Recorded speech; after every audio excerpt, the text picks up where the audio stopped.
點解呢？我個排位啊，同我諗嘅排位呢係有出入呢？點解我考得咁高分，我都唔係 Band One？點解有兩個名次出現呢？校內嘅名次係咪代表咗你呈分試嘅名次呢？喂，唔係話每一次嘅呈分試比重係一樣嘅咩？我哋呈分試搶分班呢，陸續都開始㗎啦，呈二都開始報名啦，面試班又開始報名啦。咁睇下大家有啲咩需要，可以我哋去幫手啦。仲有我哋嘅網課，亦都係而家熱播中啦。希望咧大家可以支持我哋啦。大家好，我係郭 Sir。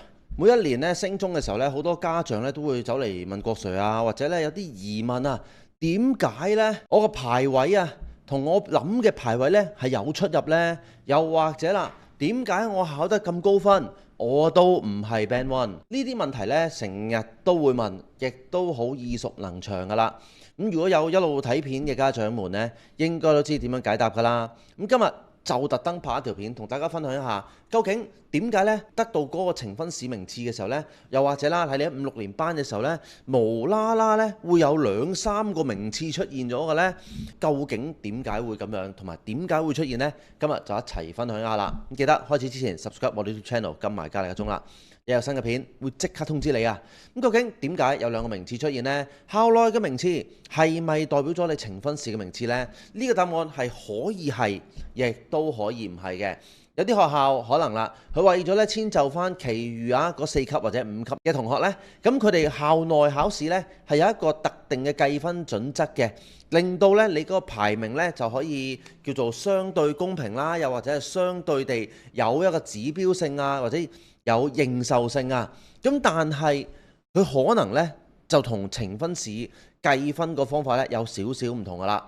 咁過去呢，我哋都講啦，呈分試計分方法就係以我哋嘅標準分啊，即係標準化分數啊，叫做即係其實標準分乘咗9啊，乘咗6啊，或者稍後啦有埋人文同埋科學科之後呢，係乘8啊，乘4啊，乘2啊嗰啲啦，包括埋嚟緊要考嘅體育科。咁有啲學校呢已經開始咗體育科嘅筆試，去做一啲試驗計劃啦。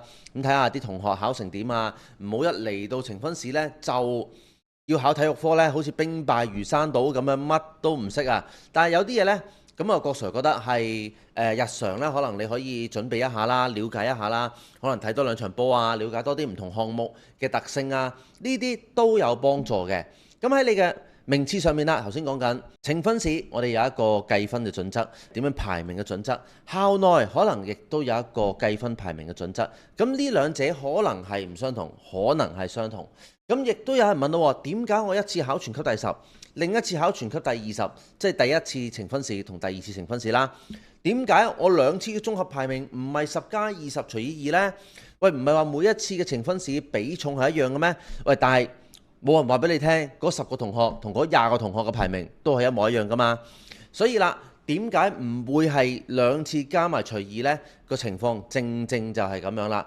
咁呢個亦都係好常見嘅一個情況啦。所以大家呢一定要留意一下啦，唔係大家諗咗自己嘅諗法4科加埋將中英數乘9，常識乘6，或者將中英數乘8，人文科學乘4咁樣，你就可以計到條數出嚟。呢一個唔係一個啱嘅方法啦，我哋叫做要點樣去計到個方法出嚟呢？其實就係你要知道究竟平均分係幾多，而呢一次考試每一科嘅標準分係幾多？標準分係幾多？你先知道啦，你係距離咗幾多個標準差，咁你咪可以計到最後你得到個標準化分數係幾多，先至知道你呈分試嘅排名嘅，好冇？呢一個就係嗰個原理同埋嗰個做法啦。咁希望咧大家可以了解多少少，同埋啦，如果希望咧名次上有所增長，攞多2分去呈分試可以考得更好嘅時候呢，呢個 QR Code 可以幫到你啦。我哋呈分試搶分班呢，